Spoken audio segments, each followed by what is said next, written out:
Hello everyone, today we are going to discuss a poem जिसका नाम MCMXIV है, जिसका रोमन न्यूमेरियल में लिखा गया है, जिसका मतलब 1914 है।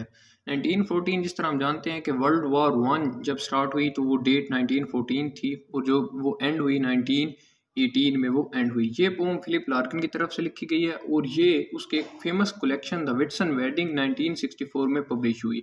ये एक बहुत इंपॉर्टेंट पोम फिलिप लार्किन की समझी जाती है। ये पोम बेसिकली 4 स्टैंजास पर कंसिस्ट है जिसमें 32 लाइंस हैं। तो आइए स्टार्ट करते हैं आज की वीडियो, जिसमें हम line by line explanation, summary और थीम इसका देखेंगे। स्टैंजा 1 स्टार्ट होता है तो पहले स्टैंजा में वो कहता है those long uneven lines. Uneven मतलब रैंडम, जो जिनकी कोई तरतीब ना हो। वो कहते हैं कि कुछ लाइंस हैं जो कि अनइवन है। फिर हम देखते हैं कि वो कैसी लाइन है।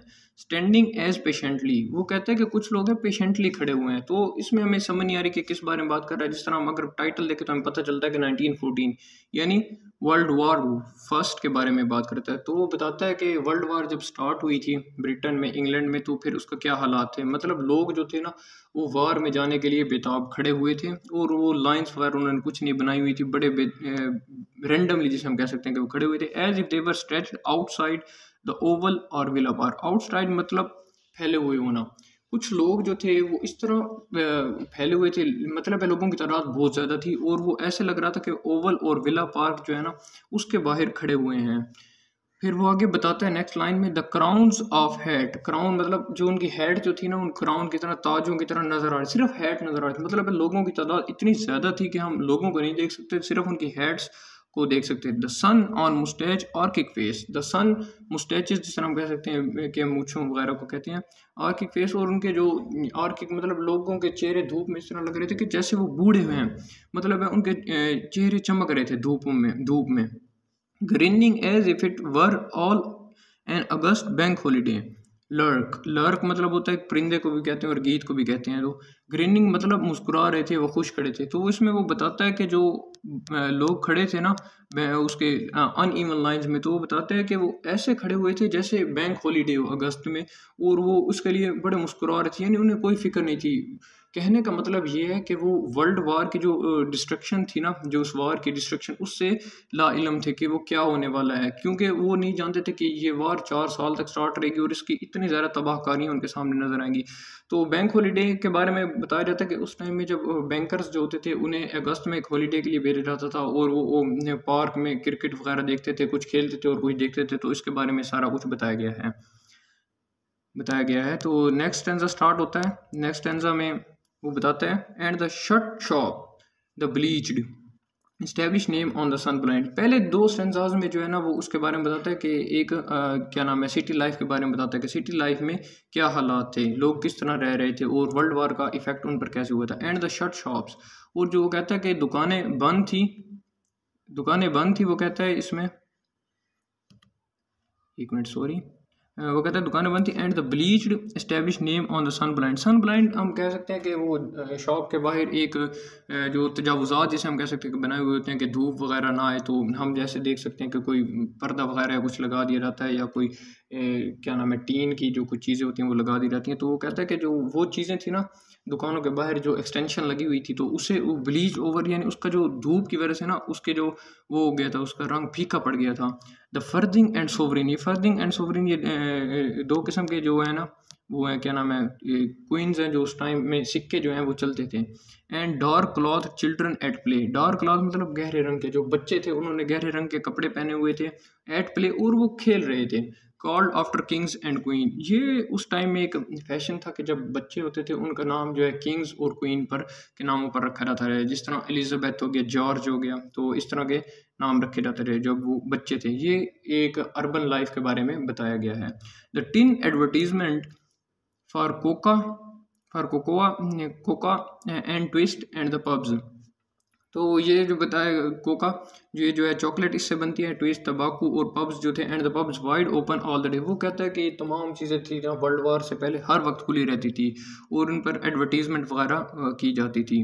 तो इसमें पहले 2 स्टैंजाज में अर्बन लाइफ के बारे में बताया गया है। तो थर्ड स्टैंजा स्टार्ट होता है। थर्ड स्टैंजा में देखते हैं कि क्या कहता है। अब ये आ गया है थर्ड स्टैंजा में एक रूरल लाइफ की तरफ, और रूरल लाइफ में बताएगा कि लोगों की ज़िंदगी पर, गांव की ज़िंदगी पर क्या असर हुआ था वर्ल्ड वार का। एंड द कंट्री साइड, और जो देहातों वाली साइड थी, नॉट केयरिंग, उनकी कोई हिफाजत अब नहीं की जा रही थी। हिफाजत क्यों नहीं की जा रही थी? क्योंकि हर जो था ना, जो एक नौजवान बंदा था वो उसमें चला गया था जंग में। उस टाइम में ये एक क्या नाम है, गवर्नमेंट ने, हम कह सकते हैं कि एक ऐलान किया था कि जो भी सिवाय बूढ़ों के और औरतों के जो भी है ना घर में जो बड़ा है बच्चों के अलावा, वो वर्ल्ड वार में जंग में हिस्सा लेगा। The place names all hedge over with flooring grasses. तो इसमें बताता है कि जिस तरह हम देखते हैं कि किसी भी गांव में, देहात में हम इंटर होते हैं विलेज में, तो क्या देखते हैं कि एक बोर्ड लगा होता है और उसके ऊपर नाम लिखा होता है कि वेलकम टू फलां फलां विलेज, फलां विलेज। तो इस तरह करके वो कहता है कि वो नाम जो थे ना, ऑल हेज्ड ओवर, वो तकरीबन मिट चुके थे। विद फ्लोरिंग ग्रासेस, और जो ग्रास थी ना, मतलब है जो घास थी, वो उग गई थी हर जगह पर। And fields shadowing doomsday lines under weeds restless silence. और एंड जो फील्ड जो थी ना, और जो फसलों के दरमियान, मतलब है जो बाड़ वगैरह लगाई जाती है, या जो कि हदबंदी होती है ना, डूम्सडे मतलब हदबंदी, वैसे तो क़यामत के दिन को भी कहते हैं डूम्सडे।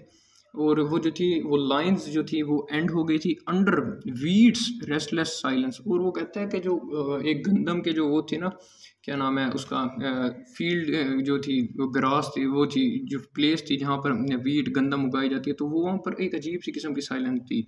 इसमें कहने का मतलब ये है कि वर्ल्ड वार की वजह से लोगों पर जो खाना पीना था वो बहुत ज़्यादा कम हो गया था, और लोगों को खाने पीने के लिए भी चीज़ें नहीं मिलती थी, और जिसको जहाँ भी जगह मिलती थी ना वर्ल्ड वार के बाद, तो वो वहाँ पर वो चीज़ें उगा देता था ताकि हमें कुछ ना कुछ खाने के लिए मिल जाए। डिफरेंटली ड्रेस्ड सर्वेंट, और जो सर्वेंट्स थे उन्होंने डिफरेंट किस्म के, मतलब जो ड्रेस किए हुए थे, अपने आप को कपड़े पहने हुए थे, with टिनी rooms in huge houses, और वो बड़े घरों के छोटे छोटे रूम में रहते थे। तो ये वर्ल्ड वार से पहले के बारे में बताया है कि एक घर में जो सर्वेंट्स होते थे, मतलब खाना पकाने वाला और गाड़ियों को, मतलब ड्राइवर, उन सब ने डिफरेंट किस्म के क्रॉसेस, वो ड्रेसेस पहने हुए थे, और वो एक बड़े घरों में उनके छोटे छोटे रूम बने हुए थे जहाँ वो रहते थे। The dust behind limousine, limousine मतलब ये जो गाड़ी है, तो वो कहते हैं कि उनकी लेमोजिन पर ना इसके डस्ट हो गई थी कि उन्हें कोई देखने वाला भी नहीं था। तो थर्ड स्टैंजा यहाँ पर एंड होता है। लास्ट स्टैंजा स्टार्ट होता है और वो बताता है नेवर सच इनोसेंस नेवर बिफोर और सिंस। वो कहता है कि ये एक ऐसी किस्म की इनोसेंस थी जो कि पहले कभी नहीं हुई। लोगों ने जो थी इस इनोसेंस को बड़ी खुले दिल से अपनाया था, मतलब है कोई सवाल लोगों ने नहीं किया कि जंग क्यों हो रही है और हम क्यों जाएं जंग में, और क्यों अपनी जान जो है वो, मतलब है उसे मुश्किल में डालें और मुल्क के लिए लड़ें। मतलब लोगों को पता ही नहीं था कि जंग के असरात क्या होंगे और इसके जो कॉन्सिक्वेंसेज होंगे वो किस तरह निकलेंगे, और किस तरह उनकी लाइफ जो है कम्प्लीटली चेंज हो जाएगी, ट्रांसफॉर्मेशन आ जाएगा उनकी लाइफ में। As change itself to past without a word. तो लोगों ने, मतलब है कोई सवाल नहीं किया इसके बारे में कि वर्ल्ड जो वार है ये क्यों स्टार्ट हो रही है। फिर उसके बाद जब उन्हें होश आया कि ये जो 4 साल स्टार्ट रहेगी और इतने गलत भयानक नताइज इसके सामने आए, कि वो लोग उससे डर गए थे। The man leaving the garden tidy, tidy मतलब होता है क्लियरली साफ सुथरा। लोगों ने जो थे अपने गार्डन को साफ सुथरा छोड़ कर गए थे। इसमें जो इस स्टैंजा में, लास्ट स्टैंजा में हम आयरनी वगैरह का बहुत ज़्यादा यूज़ देख सकते हैं कि वो जो लोग थे वो छोड़ चले गए थे, मतलब गार्डन को वो साफ छोड़ कर गए थे, यानी हम थोड़ी देर में वापस आ जाएंगे और हर चीज़ क्लियर होगी।